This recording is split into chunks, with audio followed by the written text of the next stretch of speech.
আসসালামু আলাইকুম। যাদের এমবি বেশি কাটে আমার এই দুই সেটিংসগুলো ফেসবুকে করে নেন, আর এমবি কাটবে না। সরাসরি কথা না বলে কাজে চলে যাই। সরি, ফেসবুকে চলে যাবেন। ফেসবুকে যাওয়ার পর এখানে উপরে দেখবেন, এখানে সাইডে দেখবেন লোগো আছে, আপনার ফটো লোগো বা থ্রি ডট আছে, এটাতে এখানে একটা ক্লিক করবেন। ক্লিক করার পর নিচে আসবেন। নিচে আসার পর এখানে দেখবেন সেটিংস অ্যান্ড প্রাইভেসি।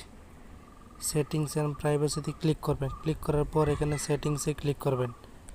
এখানে সেটিংসে ক্লিক করবেন। সেটিংসে ক্লিক করার পর নিচে আসবেন। নিচে আসার পর এখানে দেখবেন মিডিয়া নামে একটা অপশন আছে, এখানে মিডিয়া এই মিডিয়াতে ক্লিক করবেন। মিডিয়াতে ক্লিক করার পর এখানে আছে, এখানে দেখবেন ডাটা সেভিং। এই ডাটা সেভিংয়ে দিয়ে দিবেন। আর নিচে একটা দেখতে পাচ্ছেন নেভার অটো প্লে ভিডিও, এটাকে জাস্ট অন করে দিবেন। আর এমবি কাটবে না। ভিডিওটা ভালো লাগলে লাইক কমেন্ট, চ্যানেলটা সাবস্ক্রাইব করে দিবেন।